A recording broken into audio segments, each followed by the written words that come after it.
Use the Feel Great system to reset your broken metabolism. Interview with Bob Hatinga, physician assistant. Thank you for joining us today. It is an honor to have you. We are currently facing what can only be described as a global health crisis. Despite spending billions on diets, gym memberships, and low-fat foods, the world is getting sicker, heavier, and more tired. You have made the bold claim that we have been looking at the problem entirely wrong, that this isn't a calorie problem, it's a chemistry problem. For our audience who feels stuck, can you explain what is happening inside their bodies? What is this root cause that most doctors are ignoring, which you identify as the barrier to weight loss and energy? Technically, the problem is not what we eat as much as how we eat. Our ancient ancestors, from whom we get our genetics, ate only when they could find food. They had long fasting periods. With today's availability of high carbohydrate foods, most people eat and snack many times a day. The energy from those foods is stored as glycogen and triglycerides. These are available for conversion to quick energy, but the excess sugars get stored as fat. Stored fat can only be used for energy during periods of fasting. So when people eat all the time, fat is continually being stored and never burned off. When carbohydrates, sugars, and starches are constantly consumed, there are frequent sugar spikes. This causes insulin spikes until we eventually have constantly elevated insulin levels. This creates a condition called insulin resistance. It should be noted that these constant insulin spikes eventually reduce the ability of the pancreas to produce insulin, leading to type 2 diabetes. Insulin resistance is a condition in which the insulin receptors on the surface of every cell in the body do not function correctly. So the sugar pumps on the cell membranes are not activated to move sugar from the blood into the cells. Low sugar in the cells triggers messages to the brain to call for more sugar. This leads to sugar cravings and hunger feelings. So a vicious cycle begins. Intracellular hypoglycemia, low sugar inside the cells, and extracellular hyperglycemia, high sugar in the blood. That is a fascinating and terrifying picture you paint.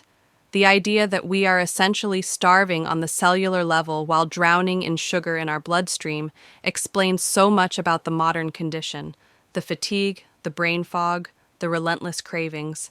It's not a lack of willpower, it's a broken signaling system.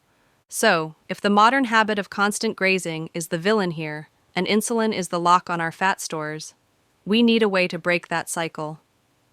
You've spoken extensively about a two-part system designed to fix this, what you call the Feel Great system. It involves two specific tools, unimate and balance. Let's start with the morning.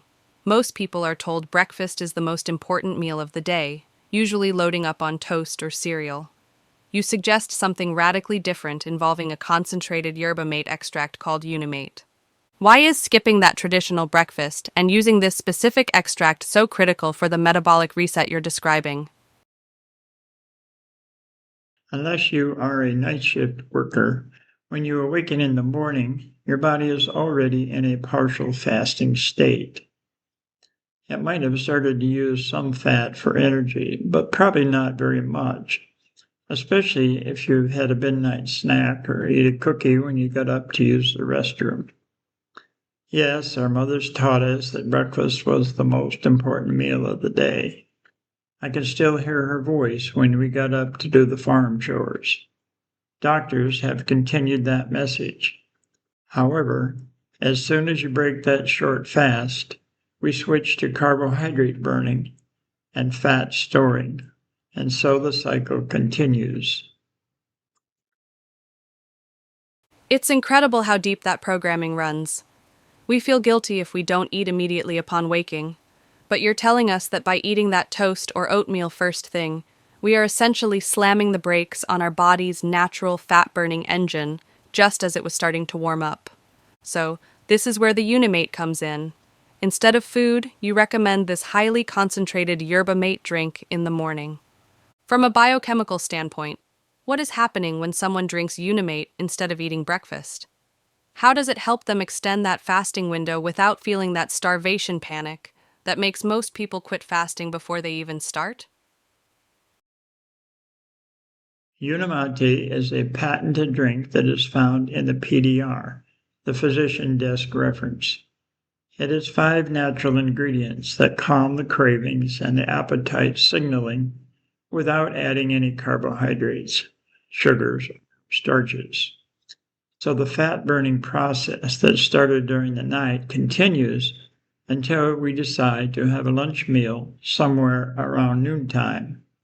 One of the ingredients is yerba mate, which has some caffeine in it. It provides an energy boost, which is most likely due to a little dopamine hit that is internally generated. We are just sipping small amounts throughout the morning, so you are getting a fairly level flow of energy instead of surges from a cup of coffee or a commercial energy drink. Another ingredient is chlorogenic acid. This is a potent antioxidant polyphenol found in coffee, fruits, and vegetables. It works for metabolic, heart, and brain health by neutralizing free radicals and reducing inflammation. The other 3 ingredients synergistically support our overall health. That is a significant distinction. To have a natural supplement listed in the PDR, the same reference book doctors use for prescription drugs, lends a level of credibility we rarely see in the wellness space. It tells me this isn't just snake oil. There's real science backing the mechanism. You mentioned the dopamine hit and the steady energy. That addresses the psychological struggle of fasting, the irritability, and the crash. By smoothing that out with yerba mate and chlorogenic acid, you're essentially hacking the fast, making it painless. But eventually, we have to eat. You mentioned lunch around noon. This brings us to the second pillar of your system. We live in a food environment that is hostile to metabolic health. Even healthy lunches often hide sugar or refined carbs. You advocate for using a pre-meal drink called Balance right before we eat. Why is this step non-negotiable? What is physically happening to the food I eat when I mix it with Balance? And how does that protect me from the insulin spike you warned us about earlier? There are 2 parts to the action of balance, which is incidentally also patented and found in the PDR. First, the drink quite quickly becomes a thick gel, so we recommend drinking it immediately after mixing the powder and water. This is a space occupier in your stomach, and you feel full faster and more satisfied after the meal. Many times people feel full but not satisfied, so they go for that second helping or clean up their plate. Again, we hear parental voices. With that drink, those urges are less likely to happen. Second, carbohydrates in our meal, sugars and starches, become bound to the fiber in the drink. Then, as this fiber is gradually digested in the small intestine, those carbohydrates are slowly released, and our bodies can manage them without a big sugar spike and the insulin spike that naturally follows a sugar spike. That distinction between feeling full and feeling satisfied is profound. We've all had that moment where our stomach is physically stretched, yet our brain is still hunting for something else, usually dessert. It sounds like Balance helps quiet that noise. But the second mechanism you described is the real game changer for metabolic health. If I understand you correctly, Balance acts like a safety net for our diet. It doesn't just sit there, it actively traps the carbohydrates we eat.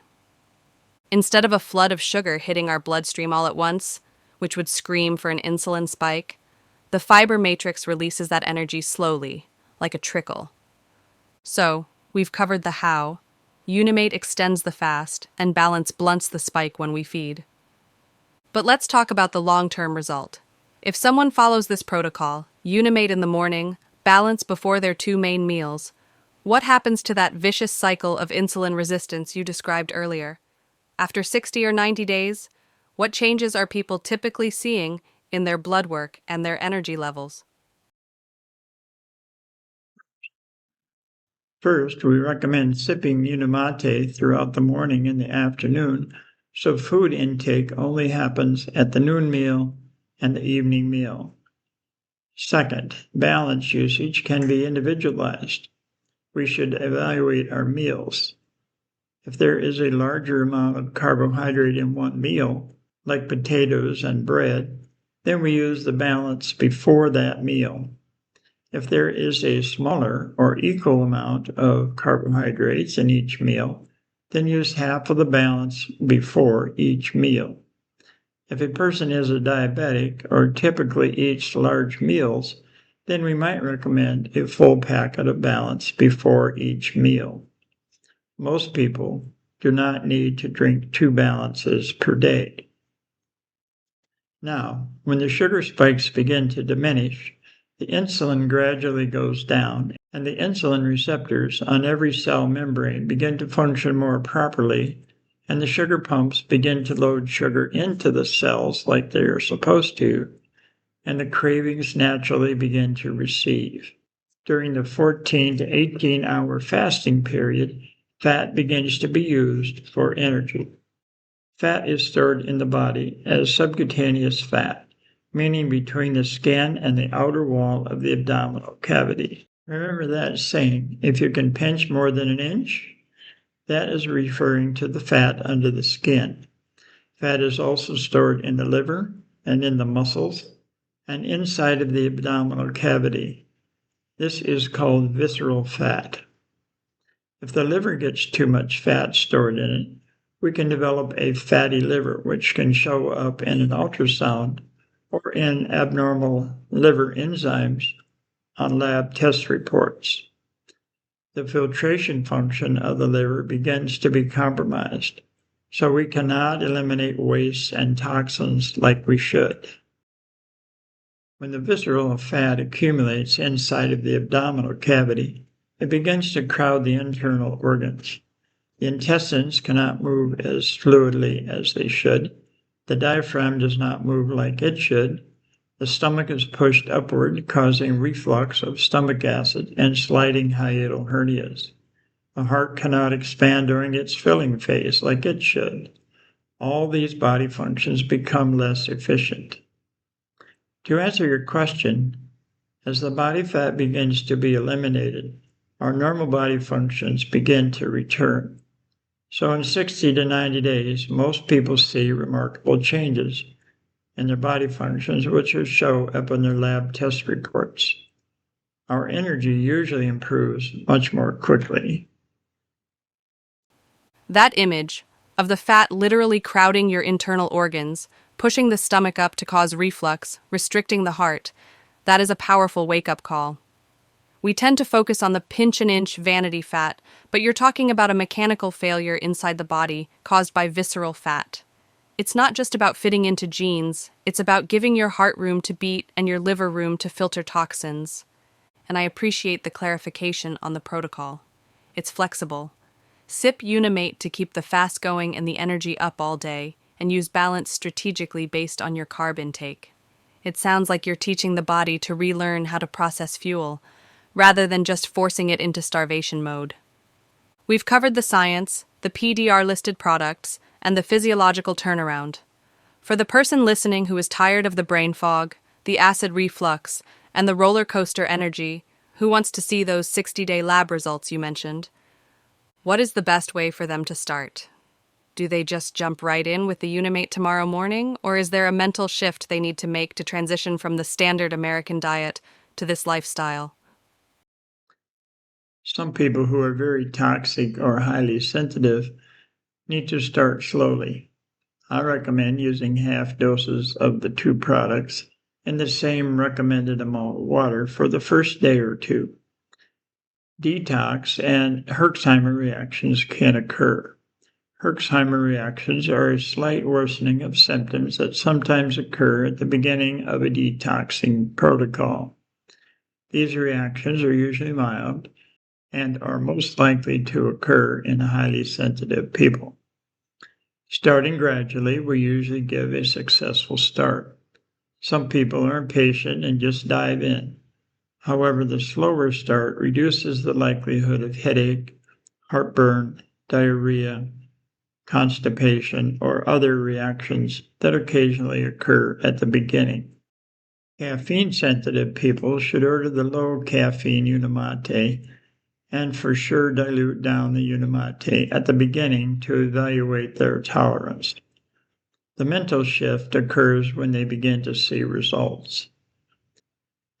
Speaking of mental shifts, it is important that doing this is your own idea. You should not do this because some other well-meaning person thinks you should. That is incredibly practical advice. In our instant gratification culture, the instinct is always to take a double dose to get results twice as fast. But you're reminding us that we are dealing with a biological system that needs time to adjust, especially if it's been overloaded with toxins for years. The warning about the Herxheimer reaction is crucial. If someone gets a headache on day 2, they might think the product is hurting them, when in reality, it's a sign that their body is finally dumping the garbage. Knowing that in advance prevents panic and quitting. And I love your point about ownership. Do this because it's your idea. Sustained health isn't about compliance, it's about commitment. You can't borrow someone else's motivation for a 90-day journey. You've given us a complete roadmap today, from the hidden dangers of insulin resistance and visceral fat crowding our organs, to the patented tools found in the PDR that help us bridge the gap, and finally, how to safely onboard the system. Thank you so much for sharing this protocol. It sounds less like a diet and more like a metabolic reset button. Is there a final thought or a specific message you'd like to leave with our audience? Perhaps something for the person who feels like they've tried everything and is skeptical that their body can actually heal? We have a motto, put your health in your own hands. This is extremely important. No one can do this for you. Your doctor is doing his best based on his knowledge and experience. You are the only person who can listen to the voices in your head that say something has to change. You are the only one who can make these changes happen. This might extend the years of your life, but what you really, really want is to have more life in your years. That is the perfect note to end on. More life in your years. We spend so much time worrying about the number on the birthday cake, but we forget about the energy we bring to the party. It's not just about living longer, it's about living better, being able to move, to think clearly, to participate fully without being held back by our own biology. You've empowered us today not just with products, but with a philosophy. We are the CEOs of our own health. Doctors are there to guide us, but as you said, we are the only ones who can actually make the change. Thank you for walking us through the science of the Feel Great system, for explaining the why behind the insulin resistance epidemic, and for giving us the tools to take back control. For everyone listening, the motto is simple. Put your health in your own hands. Listen to that voice telling you it's time for a change. Start slow if you need to. Be patient with your body. But take that first step toward putting more life in your years. Thank you again for joining us. For more information, text Bob Hutinga on FB Messenger or bob.hutinga@gmail.com.